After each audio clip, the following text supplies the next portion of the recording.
Professor Chomsky's assessment is on the mark and on point. If there's been anything that has shown Donald Trump's true colors, inexperience, and complete lack of qualifications as president, it's been his response to the coronavirus. Sadly, it's taken thousands and thousands of deaths as a result. But this has been just an absolute catastrophe in the United States. And of course, as Donald Trump has done with in prior debates and prior issues, he's resorted to hate tweeting, blaming people, firing people, marginalizing the experts. He does not listen to medical experts and scientists. And of course, he's looking at everything through a personal, partisan lens. He's very upset that this virus is inconveniencing his reelection, and he can no longer run for reelection on the aspect of a robust American economy, which, by the way, was artificial to begin with. Now, I want to go farther than Professor Chomsky, saying that not only has Trump been irresponsible and grossly negligent, which has resulted in far more loss of life than what should have been.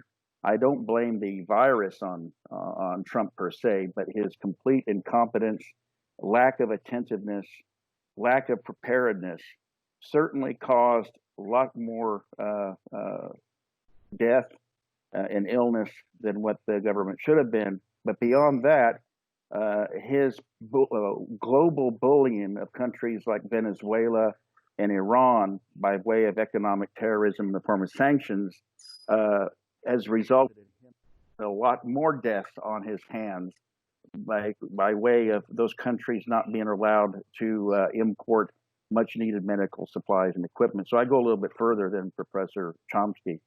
He is absolutely correct when he talks about Trump being a sociopathic megalomaniac, in that Trump operates from a perspective that everything has to benefit him. It's all about him. You rarely hear Donald Trump refer to a quote we or his team unless there has been a problem.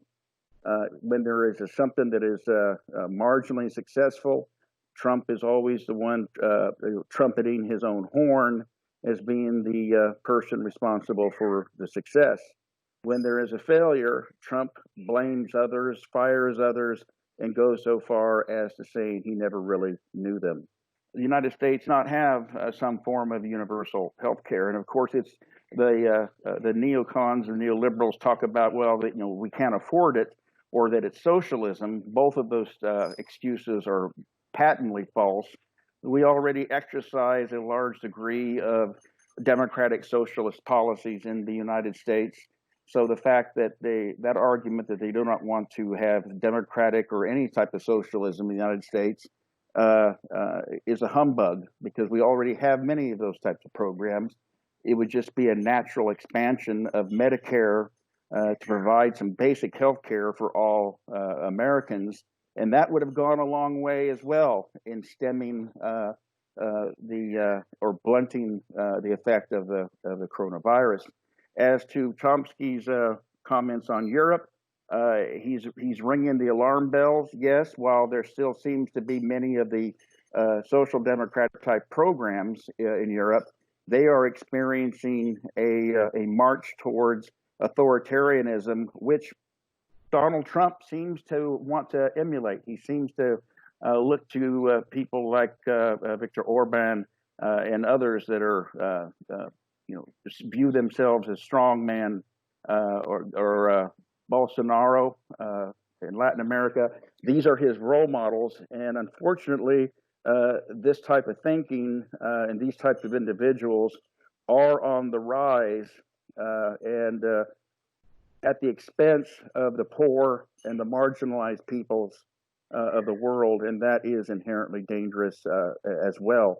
When people of this mindset exercise power from a bullying perspective and from a scapegoating perspective of people that are the most marginalized and the most harmless are vilified, then we start seeing shades of a past that were not that are not pretty.